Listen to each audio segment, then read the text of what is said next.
किसे ढूंढ रहे हैं आप? हॅलो एव्हरीवन, आज आपण बघायला आलोय मुंबईचं गेटवे ऑफ इंडिया आणि त्याच्याच समोर आहे वर्ल्ड फेमस ताज हॉटेल.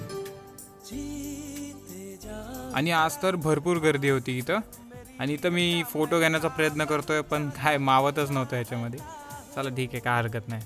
अजून एक इंटरेस्टिंग गोष्ट आहे इथं बोट राईड तुम्हाला आहे ना 150 रुपीजमध्ये तुम्हाला हाफ ॲन आवर फिरवतील ह्या एरियामध्ये पूर्ण. मी बोटने जाणार होतो पण म्हणलं चालत चालत हा व्ह्यू एन्जॉय करू. हे टीव्हीमध्ये बघण्यात आणि रिअलमध्ये बघण्यात लय फरक आहे आणि खूपच भारी आहे. आणि इथं वाटतं असं ग्रिल लावलेलं आहे आणि ह्याला हात नाही लावू शकत आपण कारण की 100 वर्ष पुराणी बिल्डिंग आहे ना, ते पण ठीक आहे. आणि इंडिया गेट बघितल्यानंतर म्हणलं ताज हॉटेल पण एकदा बघून घेऊ बाहेरून. पण इथं एक असा प्रॉब्लेम झाला, माझा व्हिडिओ काढण्याच्या नादात आहे ना मामाचा मोबाईल माझ्याकडे आणि मामा कुठे गेला मला पण माहीत नाही. आणि त्याने जरी मला आवाज दिला ना काय ऐकू पण नाही येणार एवढ्या गर्दीमध्ये. ओ हॅपी कहाँ मर गया कंजरा.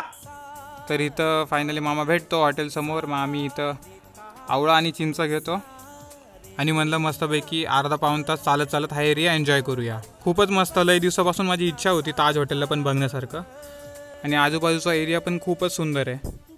आणि थोडं पुढं गेलं की एवढी इथं गर्दी पण नव्हती. आम्ही म्हणलं इथंच थोडा वेळ उभा राहून व्ह्यू एन्जॉय करावा.